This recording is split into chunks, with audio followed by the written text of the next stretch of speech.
Welcome, everybody, to Tom and James. It is Friday, and what a week we have going on. We have this incredible peace deal that has been taking place in Washington, the signing of it, the Abrahamic Accords. We're going to be getting into that because it looks like a lot more is going to happen there. And James, I have some other things I want to talk about too. I got to bring this up. Here's a list of things. We got the fires with smoke reaching all the way to the East Coast. We have hurricanes. We have lies and deceptions at an incredible rate. We have what appears to be the world falling into some kind of grand delusion over just about everything. The Bible speaks of in the last days, perilous times will come. I believe that was Paul writing to Timothy. We have times where Jesus said the nations would be perplexed, wondering what in the world is going on. And you look at this and start putting it into context. James, you and I both live in California. There's smoke everywhere, reaching the East Coast. But I look at this, President Trump challenges Governor Newsom, and he says, look, this isn't because of climate change. This is because of your lousy policies regarding forestry. And so I want you to comment on this. Think back to the book of Exodus. Book of Exodus, Moses goes before Pharaoh. Two judgments, turning the water into blood and the frog judgment. And so Moses, he's with Aaron, and this whole thing happens. The water turns to blood. Pharaoh goes, oh yeah, watch what my magicians can do. The remaining water, he turns it into blood. And then with the frogs, he goes, oh yeah, so you can create all these frogs to bring great judgment. Guess what? We can create even more frogs, a greater judgment. And it looks to me that's what happens with the policies of men. It's like we have disaster with certain policies regarding the environment. We worship the environment. We have disastrous policies, and it's like the leaders of the world are saying, oh yeah, well, we're just going to bring more disaster by implementing more of these bad policies. That's exactly what Pharaoh did in the time of judgment in the Old Testament. You look now, you go, this stuff is just nuts. It's also nuts to see all of these things converging at the same time. Tom, this is really interesting. Forgive me for saying this, but what we're seeing right now in California, and I know that some people will look at me and go, what? Well, truth be told, there's nothing new under the sun. I mean, think this through for just a minute. The reason why the fire seems so extreme to us right now, and they really are, they're probably worse than they've been in a very, very long time, is because of the extended media coverage. And we have the technology that allows us to see things in real time and so on and so forth. So this is normal. This is something to be expected. However, what is more and beyond normal is understanding the fallacies of man when they continue to worship something, and how man's pattern of worshiping things turns into something so destructive. And I can give you a great example of this. And this is perfect. It's funny that you would mention the time of Pharaoh and what had happened with Moses. There are some great examples in the Bible, and it would appear as though we just haven't learned our lesson. And call this some biblical analysis with respect to the fires in California. But let's just talk about this for 1 second. Let's rewind back to the time of Pharaoh. Let's go back to when Moses goes to the Pharaoh and says, let my people go, thus saith the Lord. You've watched the movie, right? And yeah. And so what ends up happening, and this is pretty extraordinary, is God begins to set forth a series of plagues to kind of like, hey, wake up, Egyptians, right? And it's funny because some of the plagues that came as a result of the wicked and evil practices of the Egyptian people. I can give you an example of this. God says, okay, well, you like to worship frogs, you Egyptians. Yeah. Well, let's go give you a plague of frogs. So the frogs come, and then notice this. The Pharaoh says, enough is enough. I don't want these frogs. These frogs are a problem for me. Oh my gosh, I want nothing to do with them. And so God says, okay, no problem. And all the frogs die. But what do they do with the frogs? They throw the frogs in heaps. They put them in heaps. And because they worship these frogs, they wouldn't burn them like they were supposed to. They didn't properly dispose of them like they were supposed to. They wouldn't bury them or anything. They just simply put them in heaps. Well, in the massive heaps that are all over town, what begins to happen? That's you begin disgusting. to have these maggots come in and all that. And then you have the insane amounts of flies that come forth, right? Because they put things in heaps. And it's amazing how God really does these things. You see, they absolutely detested flies, but they worship the frogs. So God says, you want to worship the frogs? Well, what you detest is going to come right to you because you chose to worship it. Now, look at what they've been doing. Newsom's failure to deal with these piles of wood that have been, heaping up, these old trees that have broken down and left in piles, that's a direct result of these pantheistic, new age, earth-loving, climate changes coming people who are basically saying we shouldn't be touching those trees. Let's let it be part of the natural ecosystem and so on and so forth. Well, you just allowed the proverbial pile of frogs to heap up. And guess what? Now you're eating the flies that you so hated. So the fire has now come as a result of man's desire to worship nature to a point where they won't do what they need to do in order to be able to survive and be safe. It's the same kind of concept. And this happens again and again and again and again and again. And people tell me all the time, what kind of a twisted God would render some kind of a twisted judgment with all these flies going in people's crotches and, all this kind of stuff that you were reading about in the Old Testament. Well, that wasn't God who did that.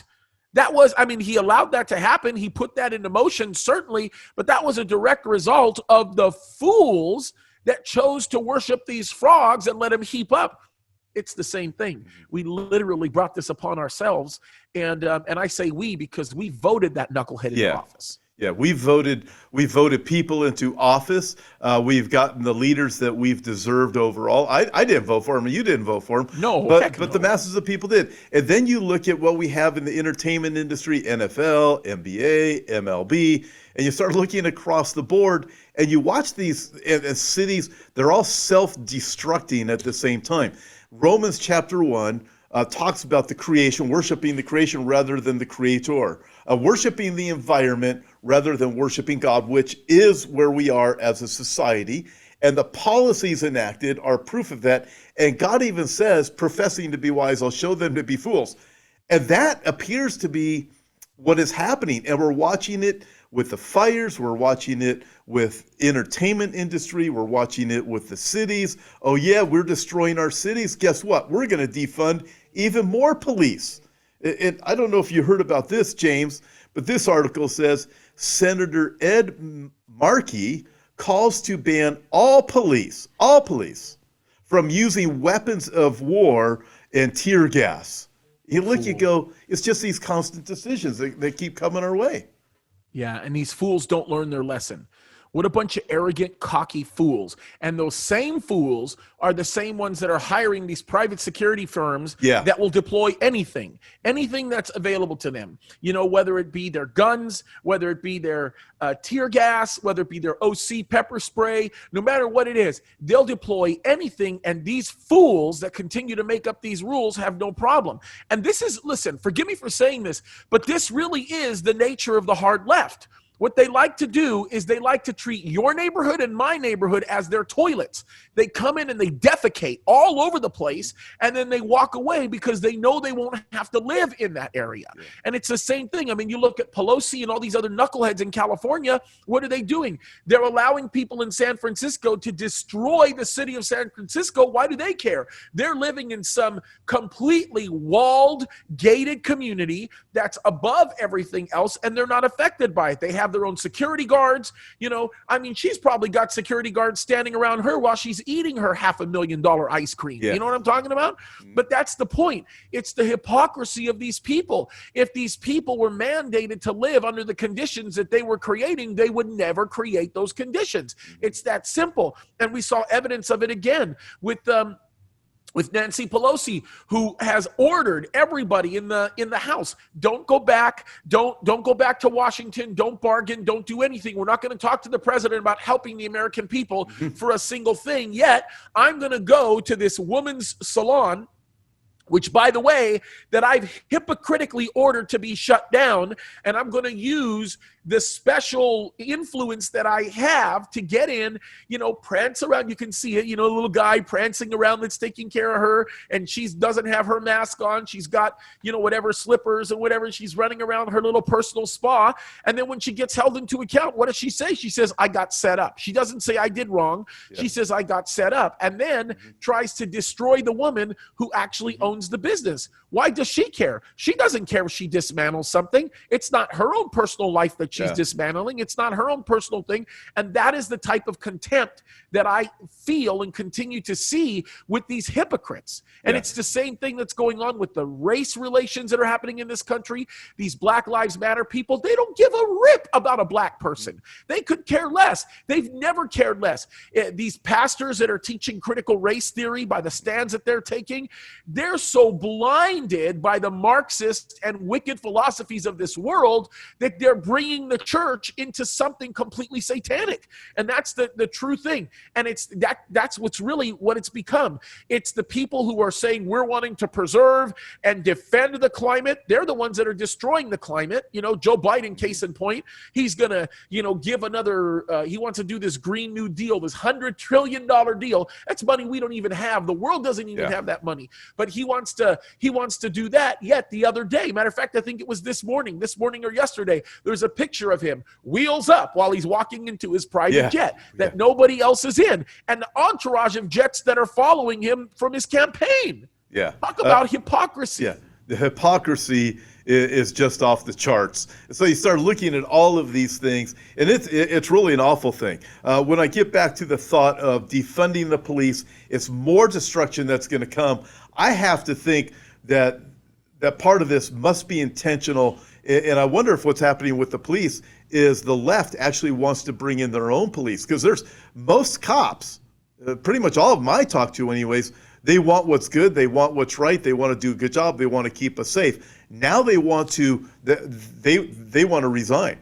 They don't want to be in that business because they know they could end up being in prison for being wrongly accused of anything, or their life just absolutely ruined. So, looking at this, I think the intent from the left is to actually get the cops out of here so they can bring in their own police force who will enforce some of these unbelievable laws that are going to continue to come our way. It's a great way of putting it. I mean, you took the words out of my mouth. There's not much I can really add to that. It's absolutely true. And I think that it's disgusting because these police officers continue to give their lives for us every single day. In my opinion, they should be the best paid people in our society. They should be the ones that get first preferential treatment for virtually anything because they're the ones that stick their necks out on the line. They're the ones that are running towards a gunfire when everybody else is running away from the gunfire. These are the people that continue to put their lives on the line for all of us. And yet it's becoming a literal societal crime to say that they're the best of the best. Shame on these people that come against our law enforcement officers. It's the anti-racist people that are the most racist people. They're the ones that are protesting in the name of anti-racism. Well, they are the most racist. The anti-fascists, they are the epitome of fascism. Yeah. It's the doublespeak. Right? The George Orwell doublespeak. Oh, perfect description. Yeah, that's what's really taking place. I'm not the racist. You're the racist. I look at some of these policies. I was talking with our friend Don Perkins about this just about a week or so ago. And Don, being a black man, I'm talking with him and his wife, Marie, about it. And I said, it seems to me, Don, I said, maybe I'm wrong, but it seems to me it's even much more racist to go to a black person and say, you need the white person's help. You need the white person's help to write for you. You need the white person's, look, let us take care of this because you can't do it. To me, that is racist. And then we see what Biden did this week, trying to pander to the Hispanic community in America. Did you see that? He pulled out the phone at the end of his spiel and plays that song. And you're looking going, when you start pandering to people like this, I mean, this is so racist. You are acknowledging that the whole issue that what's really going on by your pandering, you're just proving more racism. Oh my goodness. And I don't even get me started on that nonsense. But let me just simply say, especially with the garbage of this critical race theory thinking and all the other nonsense that's happening, listen, any of you guys that mean well and believe in white privilege, you are the epitome of white supremacy. Okay, forgive me for saying that. But the epitome of white supremacy is somebody who believes in white privilege. And I'll tell you why. If you believe in the premise of white privilege, you believe in the idea that by default, because of the color of your skin, you are superior to that who is black. You have privilege based on the color of your skin, which means you are superior. That is a tenet of white supremacy, and thus you are a white supremacist. And that's really the reality of it. Because if you deny this idea of white privilege and you understand we have American privilege, and that's all of us, right? Then everything changes. But then if that happens and we believe the truth, well, the Democrats have no platform to run on because now they have nothing to dismantle in their mind. Yeah. So they got that going on. And then you got the climate change narrative that is just going to continue to come. So it's all your fault if you don't go along with climate change. By the way, I've even read that the smoke as it's reaching the East Coast is going to affect farm produce coming up in the future, which no doubt, instead of being blamed on policies of the left in forestry, bad policies, environmental policies, again, even the lack of the farm problems that are going to come are going to be blamed on climate change. James, I want to get into this for the last segment of our program. You've talked a lot about it. I have too, both of us separately and a little bit together. We have the UAE and Bahrain, and I was able to tell everybody just the other day on my update that you had said Bahrain was going to be next. And then I was watching one of your posts that you did, and sure enough, you said, I told you this was coming. And you also mentioned a bunch of other territories that we're going to. I got an email just this morning from someone said, what are some of these other countries that are going to line up? And I also want to talk about why. And I want to ask you this. Why is it that the left absolutely refuses to acknowledge anything about this? All they could say when the deal was signed the other day on the front lawn of the White House was, look, they're not social distancing. If Obama or Biden had done this, they would have been king of the world. A huge party. Right. It would have been absolutely unbelievable. We never hear the end of how wonderful it was. You look at this, look, they're not social distancing. So I know I gave you a lot of questions there. The first one, what other countries do you see going on with this? Virtually everybody in the Gulf. I would not be surprised if we saw everybody that was in the Gulf region, or a good amount of people in the Gulf region. I think probably next is going to be Qatar, which the implications of that are pretty incredible. If it's not Qatar, it will definitely be Saudi Arabia. I think Saudi Arabia will probably, within the next 3 or 4 countries, if not the next one, will be coming in on this. I don't think they're going to wait too long. I also think that when that happens, you'll see many other nations begin to make considerations. And I will even go as far as to say this: don't be surprised. Do not be surprised if you see nations like Libya begin to really double think their position on things, even though they're in the midst of a massive civil war. And depending on who wins that civil war might depend on whether or not they go into this. Here's the problem that a lot of people just don't see. And there's a lot of unique things tied to the really what I call the paradigm shift in policy that took place, starting with Donald Trump's way of thinking concerning the Middle East. And he really deserves a lot more credit than people think, okay? You got to go back. You got to hit the rewind button. If you want to provide any kind of analysis to this, you've got to hit the rewind button, and you've got to go back to Barack Hussein Obama. You got to go back to that guy, okay? Now, you got to keep in mind what this guy does is puts together the worst deal that's ever been made in that region, and that's the deal with Iran, okay? They called it a peace deal. It really wasn't. It was, let me just make you happy so that we can keep the international community's mouth shut long enough to give you the power that you need so that you can go to the table as a nuclear power. And so basically they said, okay, they're going to sign this deal. John Kerry gets on, hey, there's a wonderful deal. And I'm not even going to go there. I always get myself in trouble when I imitate that fake. Anyway, he brags about it. Obama is bragging about it. Then they make the deal even sweeter to Iran by doing perhaps one of the worst things that anybody could ever do. And what do? They take $150+ billion and they give it in cash, United States currency, and they give it. I mean, this is plain. This has to be 3 or 4 747s full. Yeah. I mean, you're talking about cargo jets full of cash, and they give it to them, which basically is responsible, the single greatest fiscal injection into the cause of violent extremism in the region, okay? You can go back and you can trace hundreds and thousands of attacks that have happened in that region to that $150 to $180 billion injection that he gives. So he does all that. Okay, then we vote for Trump. Praise God, we vote for Trump. Trump represents a completely different way of thinking in the Mideast. Matter of fact, they say that his Mideast policy is going to be horrible. He has no idea how to deal with world affairs. He's a fool, so on and so forth. Well, he basically, forgive me for saying this, just wiped them all out. He went in there and he completely owned the whole world by doing what he did.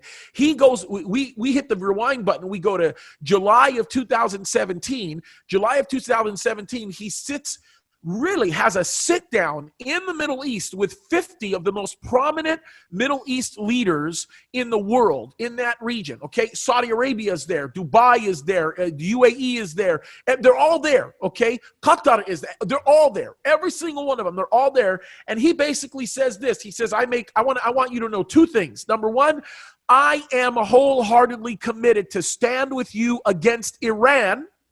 And I'm wholeheartedly with you to stand against violent Islamic terror. Now, everybody in that region has been threatened by Iran. They're more scared of Iran than they ever will be of Israel. They're more scared of Iran than anybody else. And there's several reasons for that. Number 1, there are idealistic differences that are represented by the Sunni versus the Shia. The Shiites basically are the Iranians. They roughly are about 4.5% of all of Islam, and everybody else surrounding them, they're the Sunni. They're the Sunni. They're the majority, okay? So you have that issue. And of course, they're a nuclear power. And the reason why they're scared, well, Israel's a much more determined nuclear power. They actually have nuclear weapons and so on and so forth. Why aren't they more scared of Israel? Because they know Israel isn't going to go bombs away when Israel wants to.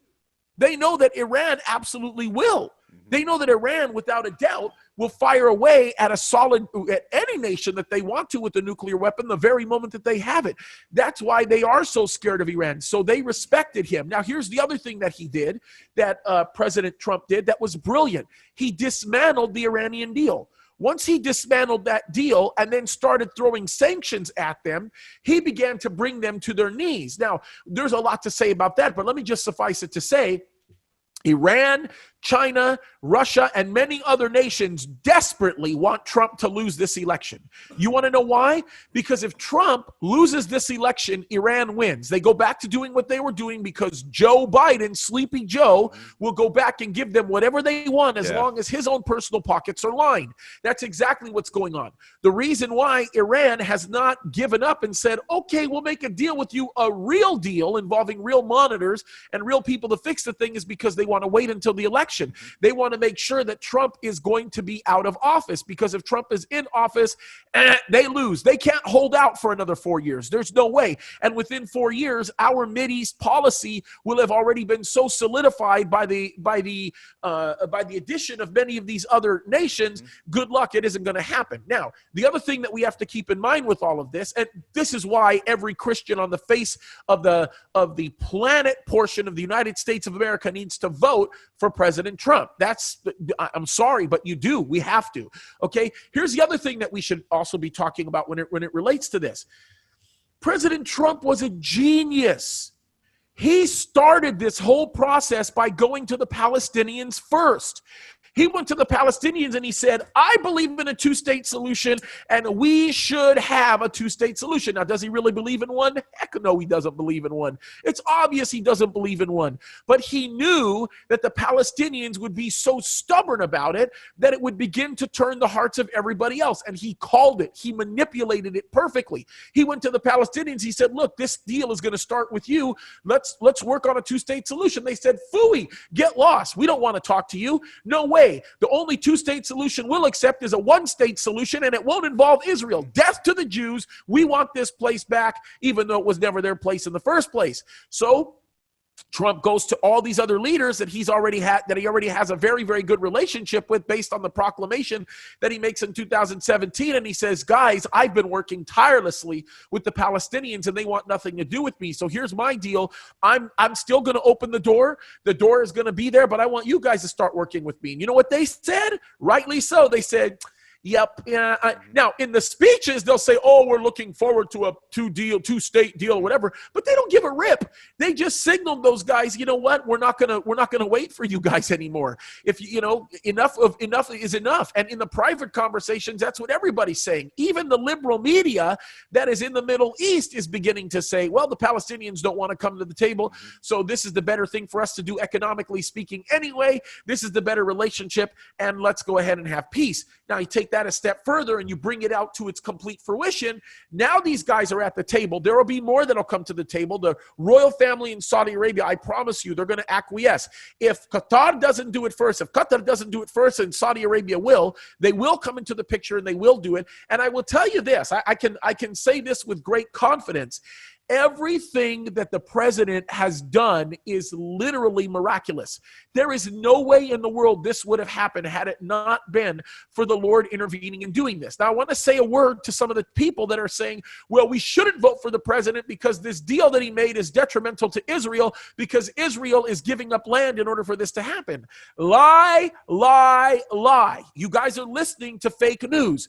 Go read the deal, okay? The deal specifically, the specific stipulation with respect to land in the deal is very simple. It is, we are not going to stop the annexation process. We are going to delay the annexation process. That could mean delay it for 5 days, or that could mean delay it for 5 months. It does not require Israel to concede to stopping the process of annexation of any of the land entities. So keep in mind, no one loses here. This is basically a game of bragging rights. This is the UAE saying, see, we're even giving you more concessions, Palestinians, to do what you want because we've got the annexation of land stopped so that you can make a deal. But if you don't want to make the deal, we're not going to stop them from annexing the land because plain and simple, you didn't want to come to the table. And that's exactly what's going to happen. And Netanyahu, if the other party lets him and they stop, being ridiculous about things, he's going to go back and he's going to proceed with the land annexation. And in doing so, Israel's going to be a bigger winner than everybody else. And this fits right into Ezekiel 38 and 39, because the reason why these invading nations come into Israel is for no other reason. It has nothing to do with cultural idealism. It has nothing to do with any type of geopolitical disagreement or anything like that. It is, we want what y'all got and we're going to come take it. And that's exactly what happens. So it has nothing to do with anything else. And these nations seem to be on a relatively friendly trajectory with Israel. At least Russia does. So this is incredible as we see it. It's all coming together and it makes sense. It makes perfect sense. Okay. So you see these Arab nations joining into the Abrahamic Accord. Right. Now, let me ask you mentioned Libya. Let me ask you, Libya, Sudan, Russia, Yep. Turkey, Iran. Could you imagine any of them entering into, well, you mentioned Libya already. Any of the rest, could you imagine them entering into a peace agreement? I had that question the other day. I gave my opinion on an email. I'd like to hear what you have to say. Because I look at that with Ezekiel 38 and 39 in context. Yeah, so my guess is probably not. It's kind of difficult to say. Is it possible? Could it happen? Well, I can tell you this. There are certain nations that are listed there that I think will likely happen, okay? For example, my guess is the Sudan might jump into something like this. Oman might jump into something like this. Saudi Arabia might jump into something like this. Morocco. This is a nation that a lot of people don't think about, but they might do it simply because of economics, right? But do I see Turkey jumping into something like this? If they did, they'd be one of the last nations. Okay, I could see it as being some of them entering in. My answer was very similar to yours. It was, I thought it was a good question. I said, I don't really see it happening, but it's quite possible that in Ezekiel 38, as Israel's dwelling in peace and safety, it could be not just these Arab communities that they've got these the Abrahamic Accord with, but it could be they've that Russia and some of the other countries have entered into an agreement with Israel, in a sense, giving Israel, guaranteeing them their peace, that would cause Israel to really lay down their worries of threats, because what's implied in Ezekiel 38 is that is when they are attacked. So I said, hey, it's possible. I don't think so. I do see, it wouldn't surprise me at all if Putin did, but I'd have a hard time with Iran and Turkey thinking that they would, because they're both so vocal against Israel. It would, you know. But I don't think Trump would allow Putin to step into it, and I don't think that Putin would do it. I think Putin, the way that he is and the mindset that he has, if he enters into any type of a treaty with Israel, it's going to be some kind of an economic deal. I don't think it's going to be a peace treaty in the sense that Israel and Russia have always seemed to have an amicable relationship. We're not talking about, you know, we're not talking about, hey, let's be best friends and let's that kind of a thing. But I think it would be something that would come in the form of some type of an economic type of an agreement, some sort of a trade agreement, something like that, I think is what we would see. Definitely a pipeline, some kind of a pipeline agreement you'd probably see, especially from the Mediterranean. I could definitely see that. And, you know, Israel, I could definitely see Israel letting their guard down with Russia a little bit more. As you said, they're amicable in their relationship. But if given an economic reason to enter into an agreement, I would think Israel would think, well, why would Russia come against us? Well, because they want what you have and they want to take it, according to Ezekiel 38. So, and can I make you this promise? I will go on record in saying this. I will go on record in saying that if Kuwait jumps into this, which I believe they will, if Kuwait actually says we want in on this deal, then Russia will almost immediately seek to make some kind of an economic deal with Israel. Because if Kuwait jumps into this, then I can promise you that there will be some oil issues that exist now between these nations. The face of OPEC, by the way, is going to completely change, especially because of the fact that Israel, whether or not anybody wants to admit it, is energy independent, right? So any type of a deal that Russia would want to enter into with Israel very likely would not involve wanting any of Israel's natural resources, but it may involve potentially a pipeline or some kind of a modified land bridge, especially connecting resources from places like Kuwait into Russia. And this is going to come into play with some of the arguments that are going on with China and so on and so forth. Like I said, this represents a huge paradigm shift in the political and geopolitical implications of everything related to the United States' policy with respect to this. Because what this in essence is going to be doing is this is taking these nations and sending them on their own trajectories to create a deal very similar to the trade agreements that Trump has been setting up. This is exactly what's going to go on. This is going to be based on economic increase, economic benefit. And by the way, that's the same kind of thing that I think the EU is going towards. That's the direction of the consolidation of the EU and everything that's happening in the EU. It all goes back to economic considerations. That's really what it is. A lot of people spend time talking about geopolitical analysis, but a majority of that analysis is going to go back to economics. It's just really, it's truly amazing to watch all of this transform everything that we've seen. And to hear the news in America wouldn't give any attention to any of this happening. And the only news report I really heard out of America over this past few days has been, look at what Trump has done, these poor Palestinians, how he's just devastated them. That's all they could say. Yeah. But you look at pretty much the entire Arab world is looking at this just saying, look, we need this. This is great. And this has never happened before in the history of the world. Yet it shouldn't surprise us too much when we look at the Bible. Some of the details do. I mean, I couldn't have imagined this coming together exactly like this. But we know these peace agreements were going to happen in the last days are only going to increase. And we know that confirmation of a peace deal is coming. The Antichrist is going to confirm a peace deal. That is not these things. Last word on that, James. In fact, before I have you answer that last, nice face. Before that last word, I got to ask you this. How can people get a hold of you? You can follow me on Instagram. So that's at James Cadiz. You can, we would love for you to subscribe to our YouTube channel, Calvary Chapel Signal Hill. And you can also go to our, we also have Twitter and Facebook, and you can go to at Calvary Chapel Signal Hill, or I think it's Calvary Chapel Signal Hill. You can do a search and you'll find us pretty quickly. Let me just say this on the record before we move on.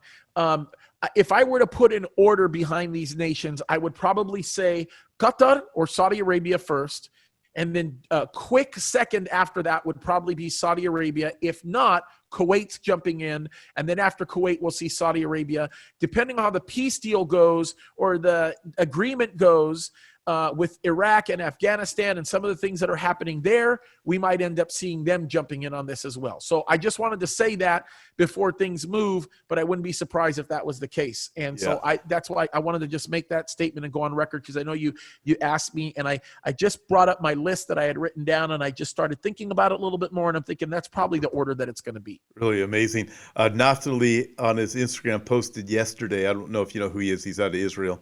Says 5 or 6 Arab countries to join peace agreement with Israel, which is basically what you just said. You named them. But this is not, and just the very last thing. Oh, by the way, I'd like you to subscribe to my YouTube channel too. That'd be nice. Also my Instagram and Facebook, and even Parler with me. And then, this is not Trump is not Antichrist. And I get that all the time. Look, he's not. This is not it. Antichrist confirms a covenant that's already in place. Maybe this will be the covenant. We don't know. There's been several over the years. This could be it, and Antichrist will come along later and confirm it. And am I right? Yeah, absolutely. Yeah. Okay. I knew I was. Thessalonians I knew you were going to say tells us that. It makes us very clear.